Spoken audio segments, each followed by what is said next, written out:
नमस्कार दर्शकवृन्द, कार्यक्रम फ्रन्टलाइन शोमा तपाईलाई हार्दिक स्वागत छ। म मातृका सुवेदी।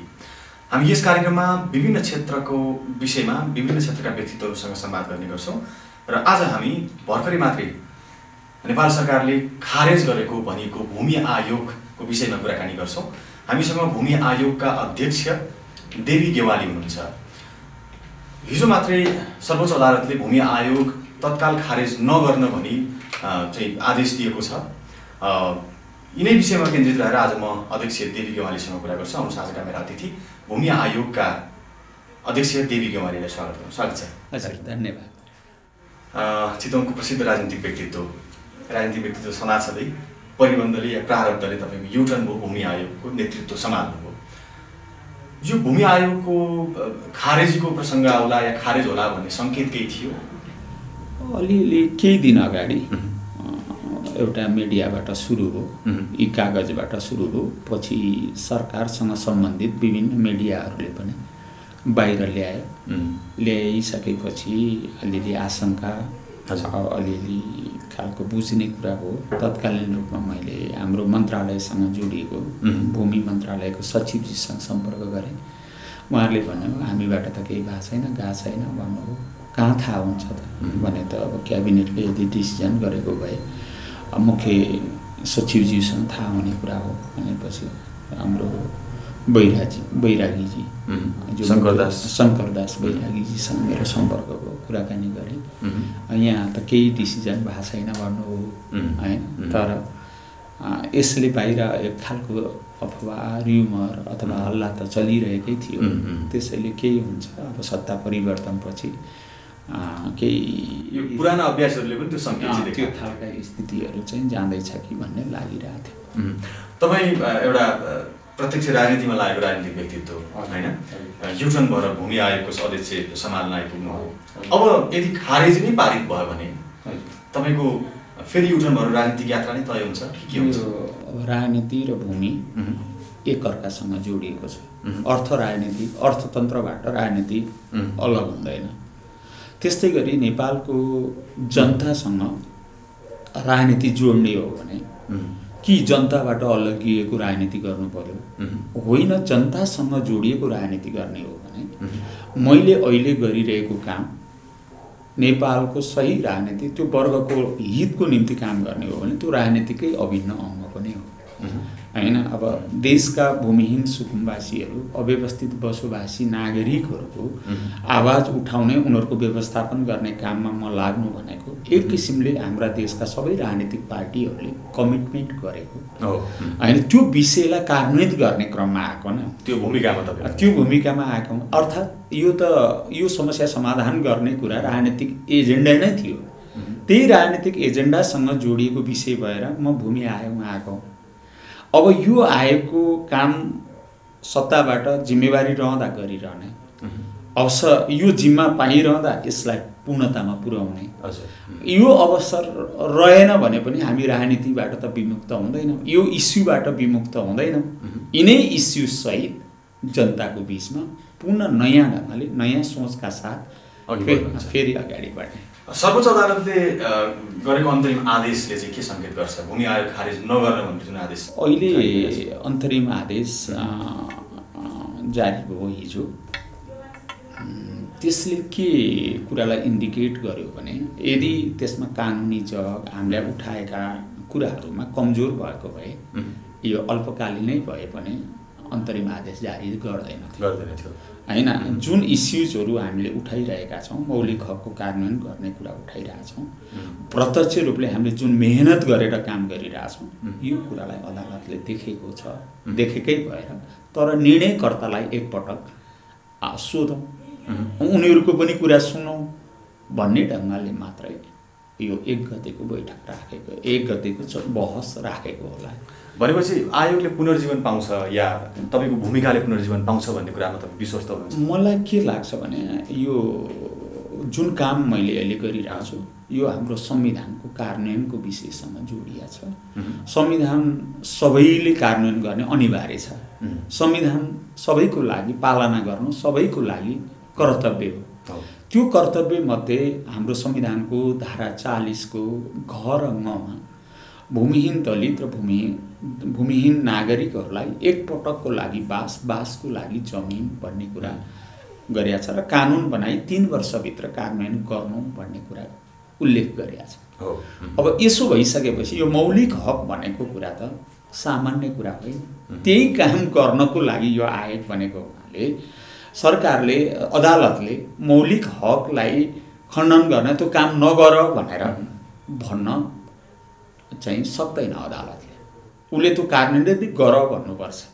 अब जुन काम गर भनेर हामीलाई 3 वर्षको अवधि तोकिया छ, अवधि पुरा नहुँदै या कि हामीले कमजोरी गरेको हुनु पर्यो कि काम नगरेको हुनु पर्यो, त्यो कन्डिसनमा सरकारले तिमीले काम गरेनौ अथवा तिमीले कामलाई अगाडि बढाए अब तिम्रो विकल्प आवश्यक छ भन्नु पर्थ्यो।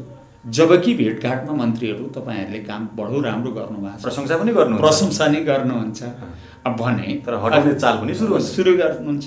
त्यो उहाँहरुको हटाउने चालका उहाँहरुको आफ्नै बाध्यता। त्यसै अब त्यही त हटाउने चाल अथवा सरकारले भूमि आयोग खारेज किन गर्यो तपाईलाई के लाग्छ? किन गर्यो? हैन मलाई राजनीतिक अभिष्ट मात्रै हो? हैन मलाई के लाग्छ भने मलाई गृहमन्त्रीज्यूले बडो इमानदारीपूर्वक भन्नु पनि भयो। वर्तमान गृहमन्त्री बालकृष्ण खाँडजीले हाम्रो कार्यकर्ताहरू प्रधानमन्त्री बालुवाटारमा दबाब छ,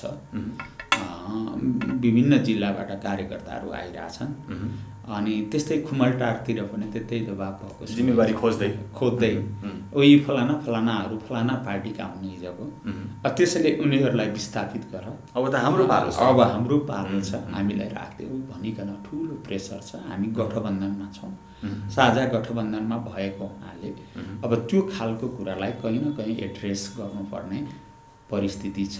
हजुरहरूले मार्ग प्रशस्त गरिदिन हुन्थ्यो भन्ने जुन सन्देश मलाई दिनुभएको थियो गृहमन्त्रीज्यूले, मैले भने काम राम्रो पनि गर भन्ने, गर्नुभएको छ पनि भन्ने, प्रशंसा पनि गर्ने अनि हट पनि भन्ने, यो कुरा त अलि मिलेन कि मन्त्रीज्यू भने मैले भन्दा हो मलाई पनि त्यही लाग्छ। तपाईहरुले राम्रो काम गरे कुरालाई कन्टिन्युटी गर्न पाए हुन्थ्यो भन्ने मलाई लाग्छ। तर गठबन्धनमा हामी बाध्य छौँ, जोडिएका छौँ, त्यसको कुरालाई पनि पालना गर्नुपर्छ भन्ने ढङ्गले कुरा गर्नु हो। मैले भने काम राम्रो गरेकालाई त पुरस्कृत गर्नुपर्ने, प्रोत्साहित गर्नुपर्ने, त्यो कुरामा तपाईहरुको ध्यान जाओस् हैन। हाम्रो लागि मूल कुरो जनताको काम गर्ने कुरा हो। काम प्रमुख, पद मेरो लागि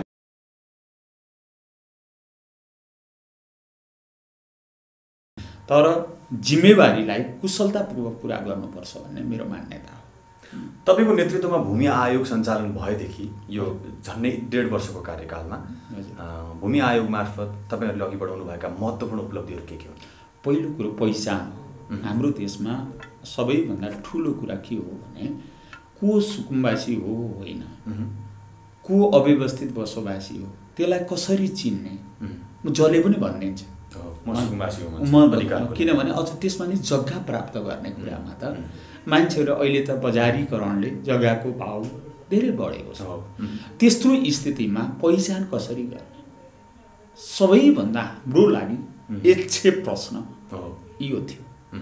त्यसको सन्दर्भमा हामीले केही महत्त्वपूर्ण विधिहरू निर्माण गरेका छौँ। पहिचान, भूमिहीन दलित, भूमिहीन सुकुम्बासी र अव्यवस्थितहरूको पहिचान गर्ने कार्यविधि हामीले निर्माण गर्यौँ। यो बिच अब कस्तोलाई सुकुम्बासी भन्ने, त्यसको परिभाषा के हो, त्यो परिभाषा इङ्गित गर्यौँ हामीले।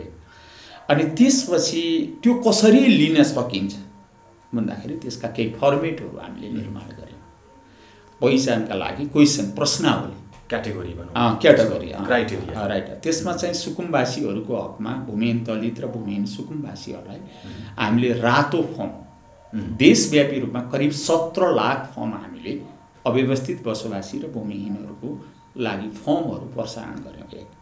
तर यो काम पहिचानको निम्ति हाम्रो पार्टनर चाहिँ को हो भने स्थानीय सरकार हो हैन। हाम्रो संविधानमा यो समस्या खास गरी भूमिहीन सुकुम्बासी, अव्यवस्थित बसोबासीहरू र भूमिहीन दलितहरूको यो समस्यालाई समाधानको निम्ति सरकारका 3टै सरकारहरू, खास गरी संघीय सरकार, प्रादेशिक सरकार र स्थानीय सरकारहरूको साझा सूचीको अधिकार क्षेत्रभित्र पर्छ यो त्यसो भएको हुनाले तिनै सरकारमा पनि अनि जनताको स्थानीय सरकार भनेको त जनताको प्रत्यक्ष घर दैलोको सरकार हो, घर आँगनको सरकार। सबैभन्दा बढी जानकार त स्थानीय सरकार हुन्छ।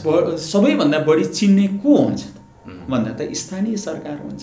त्यसैले हामीले देशका 753वटा स्थानीय सरकार छन्। ती 753वटा स्थानीय सरकारमध्ये 747वटा स्थानीय सरकारसँग यो काम गर्ने भनेकन हामीले दुवै पक्षको MOU गर्यौँ अथवा समझदारी पत्रमा हस्ताक्षर गर्यौँ। यस अवधिमा त्यो समझदारी पत्र भने के हो भन्ने प्रश्न उठ्छ। त्यसमा के कुरा छ भन्दाखेरि आयोगले के काम गर्ने, स्थानीय सरकारले के काम गर्ने भन्ने कुराको परिभाषा छ। त्यसमध्ये स्थानीय सरकारले के गर्नुपर्छ त भन्दा चाहिँ पहिलो कुरो सम्झौता गरिसकेपछि उसले आफ्नो पालिकाको भूमिहीनहरूको एउटा प्रोफाइल तयार गर्नुपर्छ। अव्यवस्थित बसोबासी जग्गाको सम्बन्धी प्रारम्भिक प्रोफाइल सृजना गर्नुपर्छ। त्यो म गर्छु भन्नु पर्यो एक। दोस्रो त्यसको निम्ति एउटा अफिस छुट्टै इकाइ खडा गर्नुपर्छ, फोकल पर्सन थोक्नुपर्छ। सहजीकरण त्यसमा पनि फेरि पार्सियलिटी होला भनेर पालिका स्तरमा सहजीकरण समिति बनाउनुपर्छ। त्यो सहजीकरण समितिमा राष्ट्रिय मान्यता प्राप्त राजनीतिक दलका प्रतिनिधिहरूको संलग्नता हुनुपर्छ।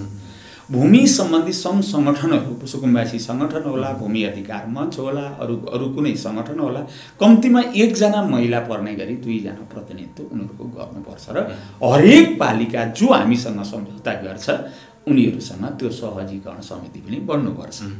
त्यसबाहेक वार्ड लेभलमा पनि सहजीकरण समिति बन्नुपर्छ। यी सबै कामहरू गर्ने मात्र होइन, त्यो कामका निम्ति फर्म लिएर भर्ने जनशक्ति चाहियो, सामाजिक परिचालकहरू चाहियो। ती परिचालकहरूको व्यवस्थापन गर्नुपर्छ। ती परिचालकहरू बसेपछि भोलि जग्गाको नापजाँच गर्नको लागि प्राविधिक जनशक्ति चाहिन्छ। अमिनहरू, सर्भेयरहरू त्यो व्यवस्थापन गर्नुपर्ने हुन्छ। त्यसबाहेक अहिलेको प्रविधियुक्त नापजाँच मेसिनहरू जस्तो टोटल स्टेसन भनिन्छ, त्यसको व्यवस्थापन गर्नुपर्छ। यी यस्ता कामहरूमा कुन काम कसले गर्ने भन्ने कुराको स्पष्ट विभाजन डिफाइन गरेर सम्झौता गरिन्छ। त्यो सम्झौता अहिले हामीले 747वटा पालिकासँग गरेका छौँ देशका। अब एउटा यो महत्त्वपूर्ण 6वटा मात्रै बाँकी, 6वटा मात्रै बाँकी रहे। त्यो पनि डुडुवा भन्ने बाँकेको छ, एउटा मोरङको जोद्धा भन्ने छ। अब त्यस्तै गरी अरू केही काठमाडौँको तपाईँलाई भनौँ, काठमाडौँ महानगरपालिकाले हामीसँग सम्झौता गरेका छैन। अर्को मध्यपुर ठिमी इचावडा भयो, अर्को 2टा पालिकाहरू छन्। ती बाहेक अरू सबैसँग हामीले सम्झौता गरिसक्नु। अब रिजल्ट आउने बेला अब रिजल्ट सम्झौता गरेर मात्र हुँदैन, त्यो सम्झौता गरेर काम गर्न तयार छौँ, मैले लगत लिन्छु भन्नुपर्छ। त्यो लगत लिनको लागि सूचना प्रकाशित गर्नुपर्छ राष्ट्रिय पत्रिकामा। त्यसमध्ये समझदारी गरेका मध्ये 513वटा पालिकाले राष्ट्रिय पत्रिकामा सूचना प्रकाशित गर्यो, गरिसक्यो, काम सुरु अगाडि बढायो। त्यसमध्ये 319वटा पालिकाले त टोटल्ली काम कम्प्लिट गर्यो लगत 319। त्यो उनीहरूको 319 को लगत लिँदा के आयो त लगत भन्दाखेरि चित्र के देखियो भने 2,47,000 परिवार, व्यक्ति होइन परिवार भूमिहीन दलित र भूमिहीन सुकुम्बासी परिवारको लगत आयो। कतिको? 319वटा पालिकाबाट। अब त्यस्तै अव्यवस्थित बसोबासीहरूको पनि सङ्ख्या कति आयो? 9,32,000 परिवारको उहाँहरूको आएर टोटल्लीमा कति आयो? 11,80,761 परिवारको त्यो लगत आयो। अब हामी बाँकीसँग त अरू त पालिकाहरूको लगत लिँदैछौँ। अब यो गरिसकेपछि अर्को फेरि महत्त्वपूर्ण कुरा के हुन्छ भने हामीले एउटा लिरिस भन्ने प्रणाली सिर्जना गरेका छौँ। प्रणाली किन बनाउनु पर्यो प्रश्न छ। विगतमा पनि कतिपय आयोगहरूले यो लगत लिए, तर त्यो लगत कहाँ रह्यो? कागजमा मात्र। लिरिस भन्नाले प्राविधिक प्रणाली, भू सूचना प्रणाली होइन, भूमि सूचना प्रणाली हामीले सिस्टम हामीले डेभलप गरेका छौँ। त्यसभित्र चाहिँ यी सबै विवरणहरू त्यसमा अपलोड हुन्छ, सिस्टममा रहन्छ, त्यसको कोडिङ नम्बर रहन्छ। एउटा हरेक फर्मको, हाम्रो फर्ममा कोड नम्बर हुन्छ। एउटा मान्छेको एउटा मात्रै फर्म भरिन्छ। कुनै मान्छेले जालझेल गर्यो मान्नुहोस्, उसले मेचीमा पनि भर्यो। अब मलाई यहाँ मेचीमा सुकुम्बासी भनेर भरिएको छु, मलाई कञ्चनपुरमा कसले चिन्छ र अब भनेर सिस्टमले लिँदैन, त्यहाँ गयो भने लिँदैन। त्यसैले हामीले कोडिङ नम्बरसम्म हाल्यौँ, तपाईँको एरर तपाईँले भरिसक्नु भएको छ भनेर त्यहीँनिर करेक्सन गर्छ। यो प्रणाली हामीले डेभलप गरेका छौँ। त्यो प्रणालीभित्र अहिले 1,83,000 परिवारको सूचीकृत भइसकेका छ। यो काम हामीले यसै अवधिमा गऱ्यौँ। त्यसबाहेक अरू हामीले 114वटा पालिकामा नाप जाँच जग्गाको नाप जाँच गरेर 9,000 बिघा जग्गा हामीले यसै अवधिमा नाप जाँच गऱ्यौँ। देशमा कोभिड छ, बाढी पहिरो छ, अनेकौँ राजनीतिक अस्थिरता छ, कठिनाइका अनेकौँ पहाडहरू छन्। यी पहाडहरूलाई छिचल्दै हामी यो बिन्दुसम्म तपाईँहरूको काम रोकिएन। कोभिडले हामीलाई तपाईँलाई बताउँ, म जुम्लाको गुठी जिउलामा थिएँ वैशाखको कति गते 17 गते 16 गतेदेखि लकडाउन छ। 17 गते म जुम्लाको गुठी जिउलामा छु। मुगुबाट फर्किँदै राति म त्यहाँनिर बसेको। बिहान 5:30 बजे त्यहाँबाट हिँडेँ। त्यहाँको त्यताखेरि त लकडाउन थिएन, दैलेखमा थिएन, जुम्लामा थिएन, कालीकोटमा थिएन, मुगुमा थिएन। जहाँ थिएन त्यहाँ त काम सुरु गर्नुभयो। अनि भएकै ठाउँमा रोक्यौँला, तर नभएको ठाउँमा त जाउँ भनेर समय खेर त भएन। त्यो काममा लागेर काठमाडौँ फर्किने मलाई निर्देशन आयो। आउँदाखेरि बिहान 5:30 बजे म गुठी जिउलाबाट हिँडेँ। तर तल कालीकोट आयो, कालीकोटमा बस्यो। त्यहाँबाट तल झऱ्यो राकमबाट सुर्खेत आयो। राति भयो, लकडाउन छ, बस्ने ठाउँ छैन, कहीँ जान पनि मिल्यो। आफन्त छ तैपनि अब यो लकडाउनको बिचमा जानु राम्रो हुँदैन थियो। त्यहाँ कोल पुऱ्यायो, त्यहाँ पनि बस्ने ठाउँ छ। त्यहाँबाट हामी आनिएर लमै आयौँ। रातारात भोलिपल्ट बिहान 5:30 बजे घरमा चितवन त्यहाँ आइपुग्यो। भनेपछि हामी 24 घन्टाको यात्रा लगातार। हामीलाई कोभिडले, हामीलाई रातले, यसर्थ तपाईँहरू रोकिनु भएको थिएन? रोकिएको थियो, हाम्रो स्पिड रोकिएको थिएन। हामी तीव्र स्पिड। देवी सर, नेपालमा यो तपाईँको भनाइअनुसार तपाईँहरूको उपलब्धि उल्लेखनीय थियो, उदाहरणीय नै थियो, हामीलाई त्यही लाग्यो। नेपालमा चाहिँ एउटा राजनीतिक संस्कार किन यस्तो छ कि राम्रो काम गर्नेको खुट्टा तान्ने या पछाडि हटाउने? तपाईँलाई के लाग्छ, किन? हेर्नुहोस्, भन्दा बडो पीडा लाग्छ। मल्लकालमा भीम मल्ल हाम्रो तिब्बत व्यापारमा नेपाल राष्ट्रको हिसाबले धेरै राम्रो काम गर्नुभएको थियो। तर काठमाडौँमा एउटा हल्ला चलायो कि उसले गलत काम गर्यो भनेर भीम मल्ल मारिनु पर्यो। तपाईँलाई इतिहास थाहा छ। भीम मल्ल जसले राष्ट्रको निम्ति तिब्बत व्यापारमा बडो राम्रो ढङ्गले राष्ट्रको हितमा काम गर्नुभएको थियो, उहाँ मारिने भयो। उहाँको श्रीमती, उहाँ मारिएपछि उहाँको श्रीमतीले श्राप दिनुभयो अरे यो देशमा राम्रो काम गर्नेको कहिल्यै भलो नहोस् भनेर। भन्दा आजभोलि के भन्छन् भने यो सतीले श्रापेको देश भन्छन्। सायद त्यही भीम मल्लको श्रीमतीले त्यो खालको श्राप गरेको भएको हुनाले यस्तो भएको भन्छन् है। अब म इतिहासको अलिअलि खोज अनुसन्धान अध्येता त हुँ, तर म त्यसको पूर्ण पर्फेक्ट विद्यार्थी होइन, नम्बर 1। पछि हेर्नुहोस् त, पृथ्वीनारायण शाहको एकतापछि, राजेन्द्र लक्ष्मीपछि नेपालमा भारदारहरूमा पाँडे र थापाको लडाइँ। सत्तामा जो आयो विपक्षीहरूलाई त्यहाँबाट त लखेट्ने मात्र होइन, पछाडि भैरवमा लगेर काट्ने, विपक्षीहरूलाई काट्ने। र त्यो काटिँदा पनि चाहिँ त्यो मर्ने काटिने जुन सजाय पाएका हुन्छन् उनीहरूले के भन्दा रहेछन् भन्दाखेरि त्यो पोडेलाई काट्ने पोडेलाई के घुस खुवाउँदा रहेछ। घुस भएर मलाई एकैचोटमा छिनालिदिनु, मलाई पीडा नहोस्, छटपीडा नहोस् भनेर भोगेको इतिहास थियो। भीमसेन थापा जुन ढङ्गले राष्ट्रको निम्ति लडे, बाहिर अफवाह मिलायो, श्रीमतीलाई नाङ्गै घुमाइन्छ सहरमा भनेपछि खप्न सकेनन् भीमसेन थापाले र आफै रेटिएर, सिसाबाट रेटिएर र पछि उनले आत्महत्या गरे। यो नेपालको इतिहास। हामी अब यही इतिहासमा टेकेरै यही संस्कार बसाल्दै जाने हो त? मैले भन्न खोजिरहेको त्यो होइन। अहिले मैले त के भन्न खोजिरहेको भने नेपाल दृष्टान्तहरू मैले दिएका हुँ।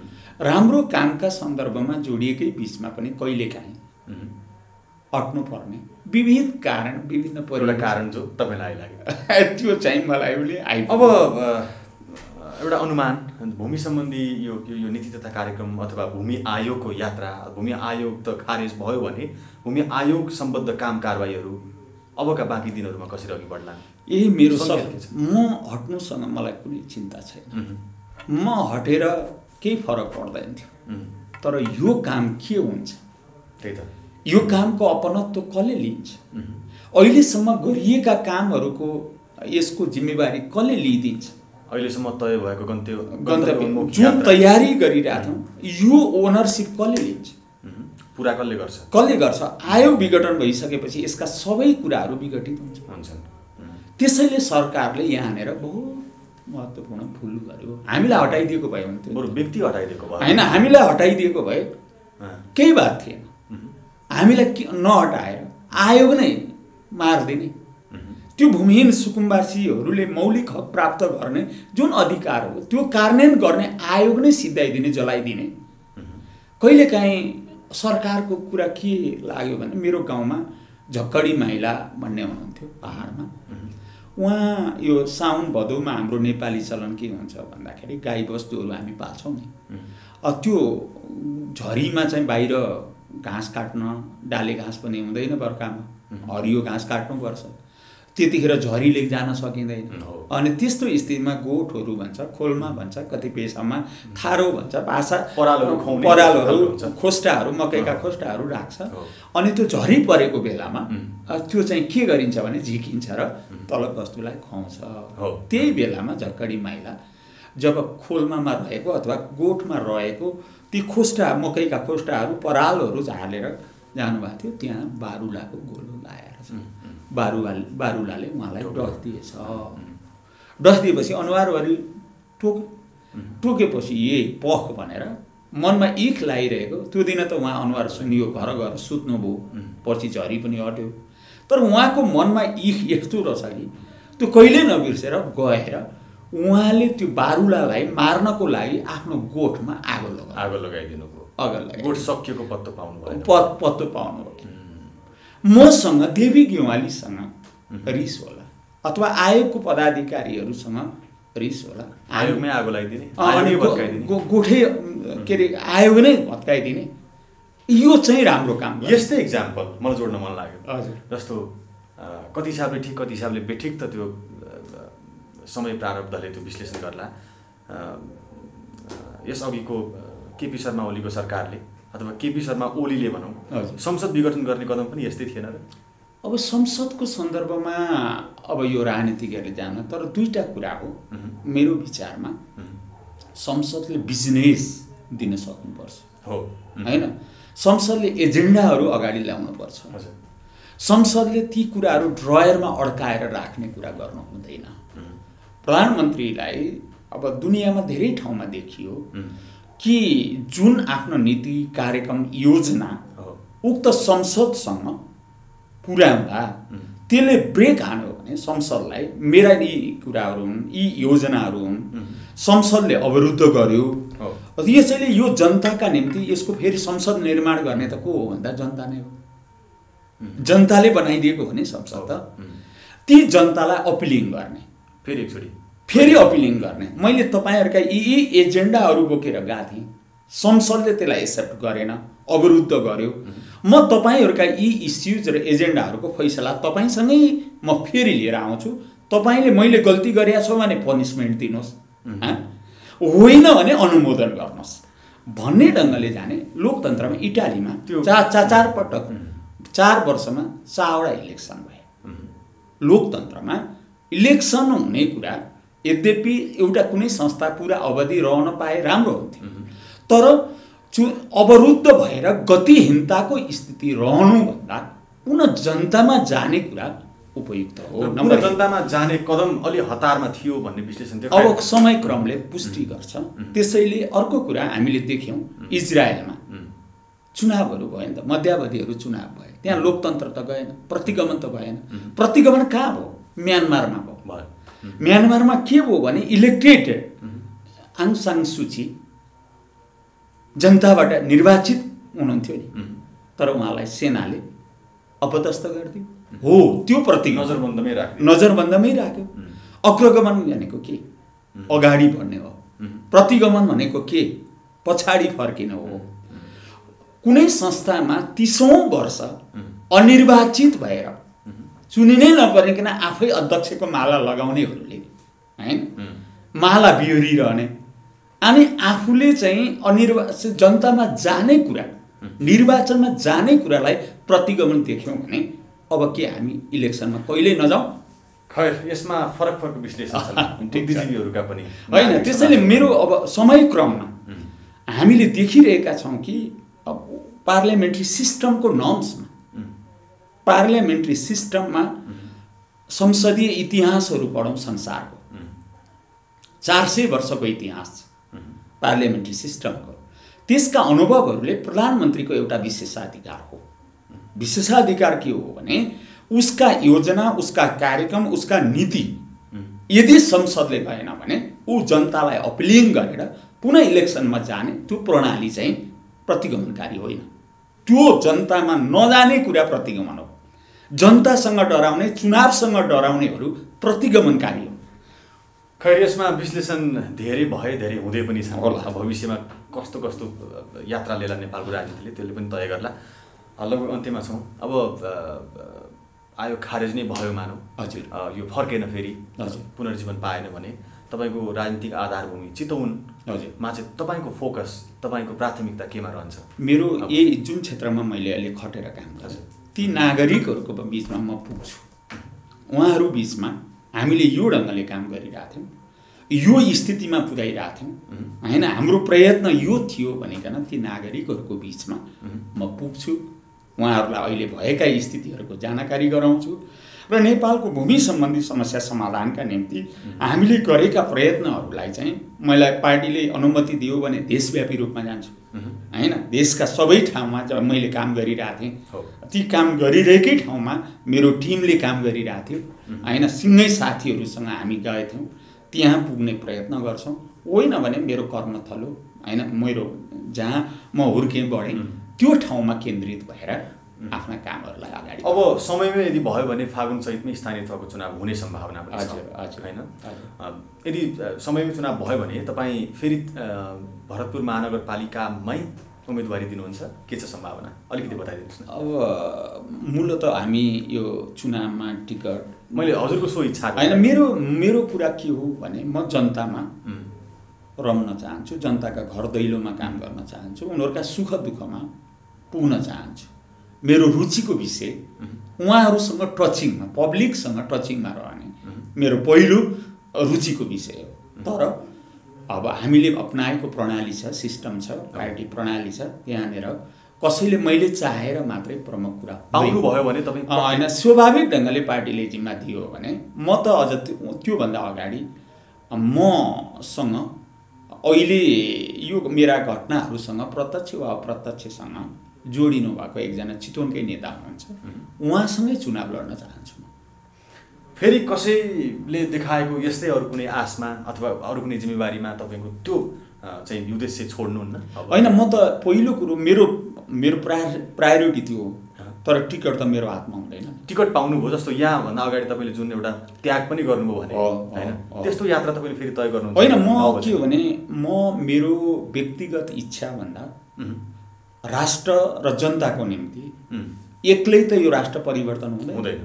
यसको लागि सामूहिक शक्ति चाहिन्छ। सामूहिक शक्ति भनेको संस्थागत प्रयत्न चाहिन्छ, संस्थागत प्रयत्न भनेको पार्टी चाहिन्छ, पार्टीगत भनेको पार्टी अनुशासन चाहिन्छ, पार्टीको विधि र पद्धतिलाई स्वीकार गर्नुपर्छ, सकारात्मक सूत्रसहितको संयन्त्र चाहियो। त्यस हिसाबले हेर्दाखेरि म संस्थागत निर्णयलाई स्वीकार्य, मेरो व्यक्तिगत हित के हो त्यो म कहिले पहिले हेर्दैन। मलाई कहाँनिर घाटा वा नाफा घाटा त व्यापारीले हेर्छ हैन। व्यापारिक धर्म हो। राजनीतिले कहिले घाटा हुन्छ, कहिले नोक्सान हुन्छ, कहिले कैयौँ शहीदहरू मरेर जानुभयो नि त। उहाँहरूले के भन्नु हो, राष्ट्रको लागि परिवर्तन। उहाँ नाफा घाटा भए मर्न तयार हुनुहुन्थ्यो र हुनुहुन्थ्यो। त्यस्तै गरी हामी राष्ट्रको निम्ति समर्पित व्यक्ति कार्यकर्ता भएको नाताले मेरा निम्ति मेरो इच्छा पहिलो प्रमुख बन्दैन। मेरो संस्थाको, मेरो देशको, मेरो राष्ट्रको आवश्यकता प्रमुख हो। त्यही अनुसारले तपाईँ आफूलाई निर्देशित गर्नु। म आफूलाई त्यस अनुरूप चलाउने कोसिस गर्छु।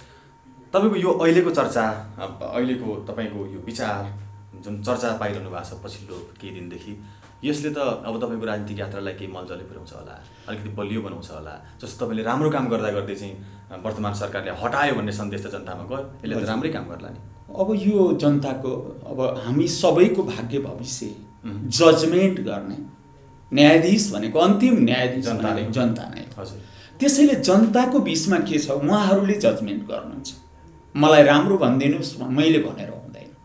त्यो उहाँहरूको नजरमा मलाई कस्तो ठान्नु भएको छ, प्रिय जनता जनार्दन भन्छौँ हामी हैन, उहाँहरूको फैसला नै अन्तिम हो। हुन्छ देवी सर, कार्यक्रममा समय दिनुभयो, धेरै धन्यवाद। अब तपाईँको सकारात्मक अपेक्षा पुरा हो, राजनीतिक यात्रा थप सशक्त र मजबुत हुँदै जाओस्, जनमुखी तपाईँको यात्रा अझै सशक्त र उद्देश्यमूलक बनोस्। धेरै शुभकामना। मलाई मेरो देश, मेरा जनताको हित र सर्वतोमुखी विकास बाहेक अरू कुरा प्रमुख छैन। र यो यात्रामा म मद्दतगार बन्न सकूँ, मेरो आफ्नो इफोर्ट, मेरो श्रम, बुद्धि, मसँग जे चिज छ त्यो यही कामको निम्ति खर्च गर्न पाऊँ, यति मात्र मेरो विचार। धेरै धन्यवाद। दर्शकवृन्द, कार्यक्रम फ्रन्टलाइन सोमा आज हामीले संवाद गऱ्यौँ चर्चामा रहेको भूमि आयोगका अध्यक्ष देवी गेवालीसँग। हवस् त, अर्को कार्यक्रममा फरक विषय र व्यक्तित्वका साथमा फेरि आउँछौँ। तबसम्मका लागि हामी सबै बिदा माग्छौँ। नमस्ते।